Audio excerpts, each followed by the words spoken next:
ఏమండి, చెవుల దిద్దులు పాత పడ్డాయండి. ఈ పారికి జీతం వచ్చినాక నాకు దిద్దులు చేపియండి. ఏమయ్యా, ముక్కు పుల్లు ఇరిగింది, మోకమంతా ఇగో బావా, మెడలా అన్ని గిల్టి దండలే వేసుకొని తిరుగుతున్నా. వచ్చే నెల మా చిన్నాయన బిడ్డది పెళ్ళుంది, ఒక్క నక్లేసారం కొనియరాదు? ఇగో గిట్లా ఇంటాయనను అడగాలనుకునేటి అక్కలెవలన్నుంటే ఇక ఇప్పటి సంది అడుగుడు మానేయిర్రి. ఎందుకంటే బంగారం కొనుడే బంగారం అయింది. బంగారం కొనుడే బంగారం అయిందబ్బా.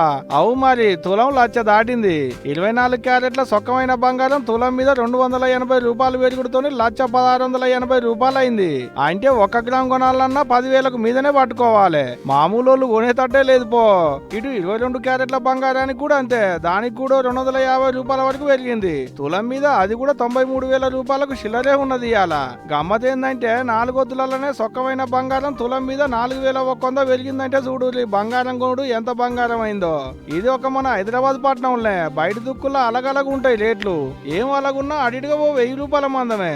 ఇంకో కాడికి పోయి కొందామన్నా లచ్చ పట్టుకపోవాల్సిందే. మళ్ళా ఓ నెలల కిందనే లచ్చకు మీదికి ఎక్కింది.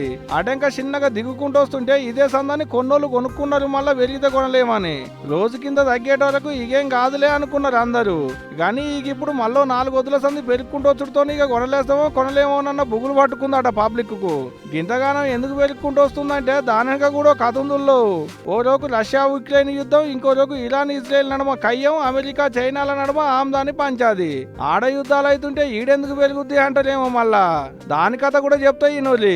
బాగా పైసలు ఉన్నోళ్ళుగా యుద్ధాలు అయ్యేటి దేశాలలో పెట్టుబడులు పెట్టకుండా మన తాన పెడుతున్నారు.